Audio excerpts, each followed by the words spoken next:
Quem vai comer o filé? Quem vai ficar com os restos? O que vai sobrar no final? O Diário do Centro do Mundo foi para dentro dos mecanismos do poder.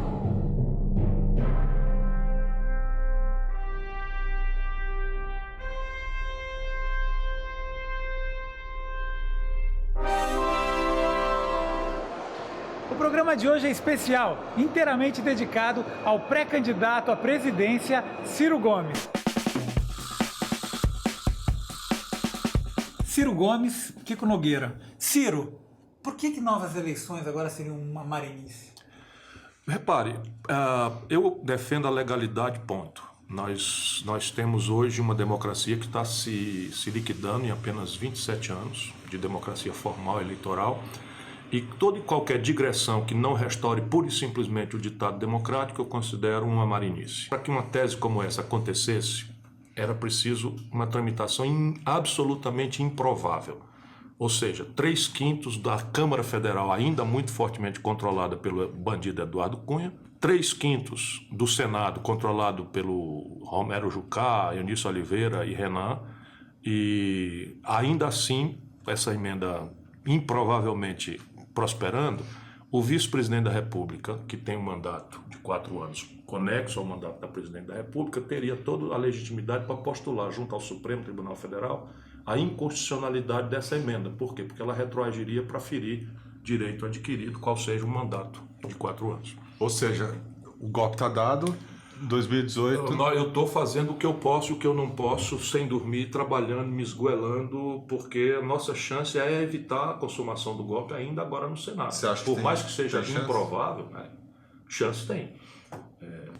O Temer, você tem falado muito sobre o caráter dele ali. É um calhorda. É um calhorda menor ou ele vai conseguir... Ele é um calhorda menor, ele é um trambolho que está no meio do caminho de um golpe que é muito mais profundo. O golpe ele tem três blocos de interesses que se associam apenas na conveniência única de fazer o golpe. Né? O primeiro bloco é o Sindicato dos Políticos. O Sindicato dos Políticos quer o fim da Lava Jato. Todo mundo fazendo de conta, todo mundo elogiando o Moro por cima da mesa, mas por baixo do pano há um esforço imenso, trabalhando pesadamente pelo fim da Lava Jato.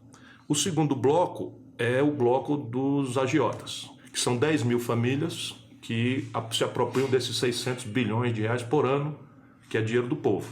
E o terceiro bloco de interesses são estrangeiros. São iminências, assim, é todo um realinhamento grave do Brasil. Que a gente vê na figura do Serra. O Serra, o encarregado do segundo bloco, do rentismo, é o Meirelles, e o encarregado desse bloco é o Serra. Ambos, ele e o Michel Temer, informantes dos órgãos de inteligência dos Estados Unidos. Isso não é paranoia, não, já está aprovado, está no Wikileaks, quem quiser entra na internet e veja. Então você tem hoje um boato desagradavelmente não desmentido, de que o Macri, violando uma tradição mais que centenária, né, admite, ou enquanto não desmentir, eu quero ver o desmentido, assentamento de 2 bases militares norte-americanas, uma em Ushuaia, na cara da Antártida, e o outro na Tríplice Fronteira, olhando para o Brasil. Já não basta a 4ª Frota, isso aí não é boato, já foi recriada assim que se homologou internacionalmente as reservas, homologaram as reservas de petróleo do pré-sal. Os americanos recriaram a 4ª Frota, que é estacionária no Atlântico Sul.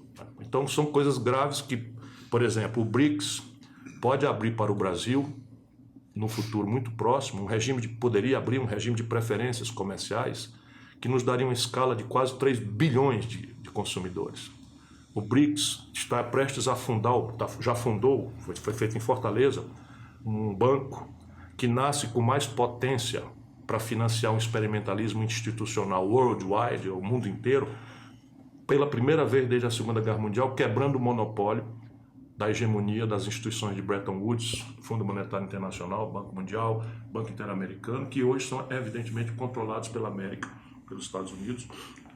E até eles próprios estão percebendo, já 30 anos depois de a desastrada, esmagadora onda neoliberal, até eles próprios estão percebendo. Mas todo mundo agora não estaria mais obrigado a aceitar esse receituário, porque temos alternativas de transferência tecnológica, de financiamento, de preferências comerciais, estão destruindo tudo rapidamente.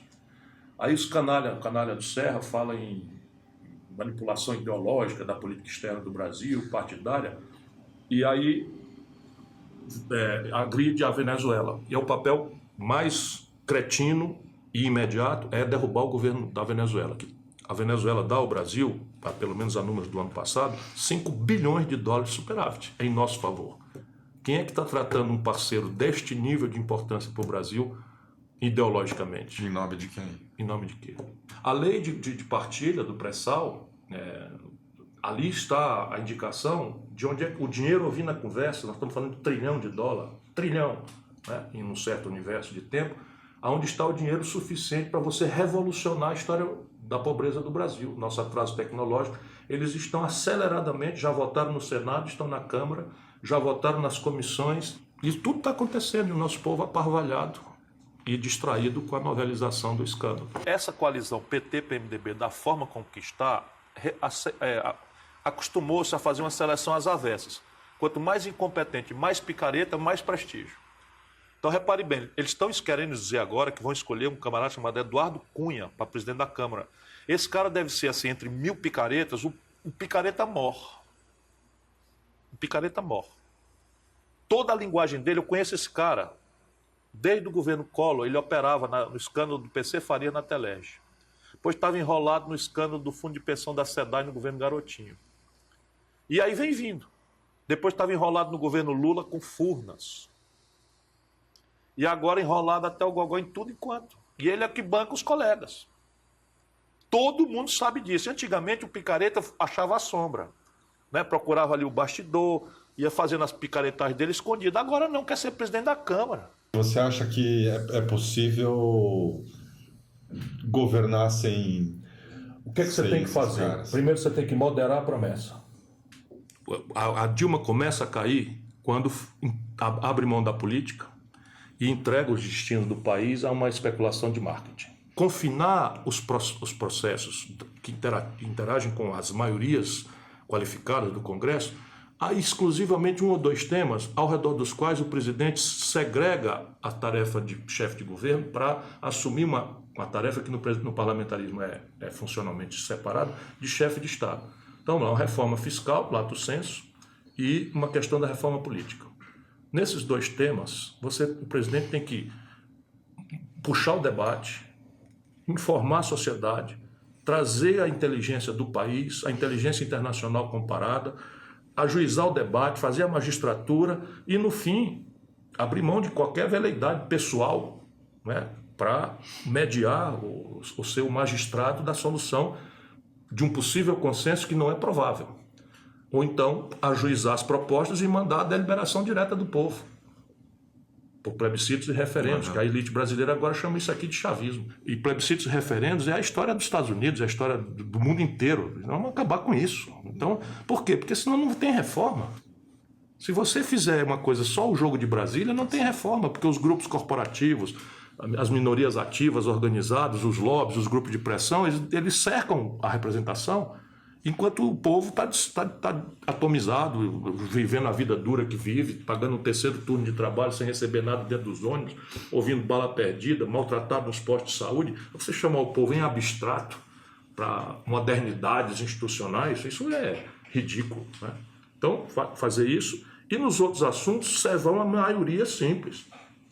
Servar quer dizer coesioná-la de fora para dentro, pela beleza do projeto, que é o que falta ao Brasil para coesionar, porque o Congresso é basicamente demagogo, no sentido científico, político do assunto. Ele não vota contra o povo. A Dilma caiu, vamos ter clareza, caiu porque o povo ficou ruim com ela. Você teria feito diferente? Você acha que é possível ser 1.500% ao quadrado? O modelo sem esse presidencialismo de coalizão? Isso é invenção do Fernando Henrique, rapaz. Isso é um papo furado. É só para ter tempo de televisão censurando a disponibilidade do tempo do adversário, que foi o Fernando Henrique que fez em 98. Foi candidato a presidente. Houve um debate no Brasil, porque eu tinha acabado de ser ministro da Fazenda, tinha ajudado a fazer o Real, rompi com o Fernando Henrique e passei a anunciar a fraude que ele estava praticando e denunciar aquilo e tal. E eu não tinha nem pretensão propriamente de ganhar a eleição, mas ia claramente tirar a máscara dele, ele sabia. Sumiu o debate. Quando o Fernando Henrique se aprestou a ganhar a eleição, ele já deu uma rasteira no Tasso Gereissati, que era o candidato, e ele percebeu que o Real teria uma força grande se desse certo e saiu bem antes. E aí ele se colocou como candidato e, dando o sinal oposto, ele já chamou o PFL para vice, na época.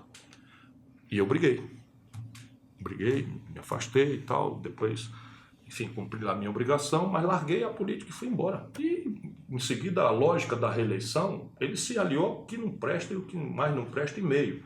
E esse papo, então, de coalizão é para essa razão. Uma, né, é tempo de televisão, e a outra é medo de CPI.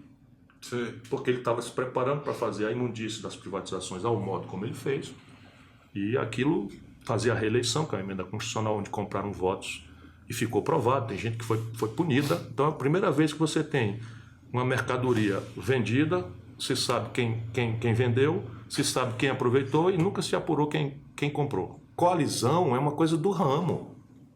Mas se você tem projeto, repare bem, qual é o projeto que o Fernando Henrique propôs, ou que o Lula propôs, que precisava de uma maioria de 3/5? Para a gente dizer assim, não, tentou, não conseguiu, não, ele engoliu bosta aí para poder passar uma coisa importante para o país. Nada, projeto de poder, puro e simples. O medo de CPI é a única razão. Agora, repare bem, rapaz, você entregar o país, vê se deu certo isso. O cultivo é elegância, eu fui romper com o PSDB, fui lá falar com ele.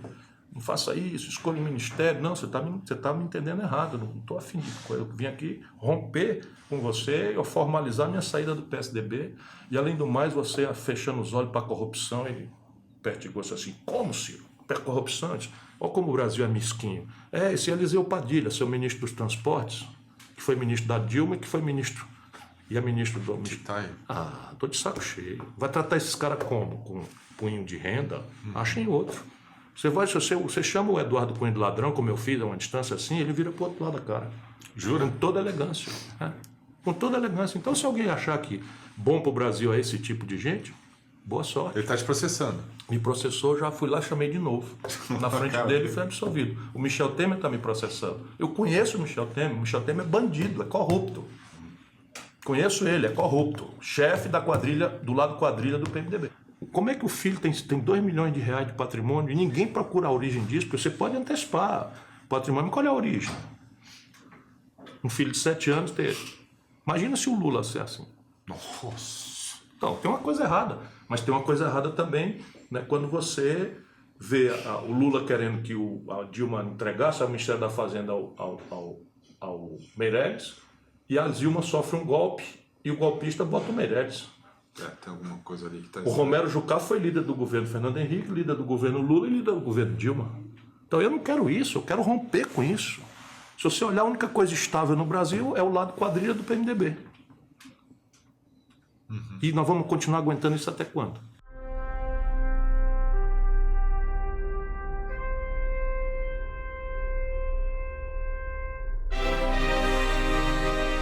Como é que pode botar o Michel Temer, o Fona? O Fona, sabe o que é? Não. É o último lugar lá na gíria do Ceará, é o último lugar dos deputados federais de São Paulo, sem voto. Testa de ferro da bandidagem corrupta que o mundo inteiro conhece do PMDB, vice-presidente do Brasil. Foi ideia do Lula?